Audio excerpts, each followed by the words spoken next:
BJP leader Ajay Alok ने opposition के मणिपुर दौरे पर निशाना साधा। उन्होंने कहा कि इंडिया के अरकान पार्लियामान का ये वफ्द मणिपुर कुछ और नहीं टूरिज्म करने गए हैं। इससे पहले राहुल भी गए थे। क्या हुआ उससे सिर्फ एक समाज से मिलकर आगे बाकियों से क्यों नहीं मिले? जख्मों को भी चुनेंगे कि इस पर मलहम लगाएं और इस पर नहीं। ये सिर्फ सियासी रोटियां चमकाने गए हैं।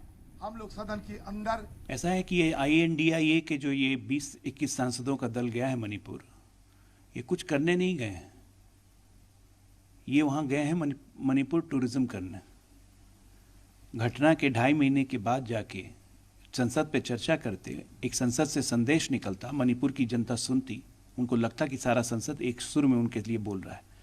तो मणिपुर पे तो चर्चा कर नहीं सकते हैं, वहाँ जाके असेसमेंट क्या खाक पत्थर करेंगे? ये राहुल गांधी गए थे असेसमेंट करने ना 1 महीने पहले, सिर्फ एक समुदाय से मिल के आ गए।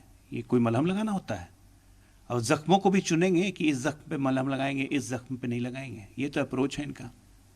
अरे जाइए वहाँ सबसे मिलिए, कुकी से मिलिए, माइती से मिलिए, उनको समझाइए कि कोई फ़ायदा नहीं है और फिर आके कंस्ट्रक्टिव सजेशन सरकार को दीजिए। लेकिन ये तो उनको अपनी राजनीतिक रोटी चमकाने गए हैं। सोच रहे हैं जो राजनीति का सुखाड़ पड़ा हुआ है मणिपुर के कान बहाने कहीं बाहर खिल जाए, लेकिन ऐसा होने वाला तो है नहीं। बार बार भारतीय जनता पार्टी और सरकार के अलग अलग अधिकारियों ने कहा है कि मणिपुर के ऊपर हम पूरी चर्चा करने को तैयार हैं। तो फिर कांग्रेस क्यों भाग रही है? क्योंकि उन्हें पॉलिटिकल स्कोरिंग करनी है। उन्हें ना मणिपुर की चिंता थी, ना है, ना नॉर्थ ईस्ट की थी, ना है, ना ही भारत की थी।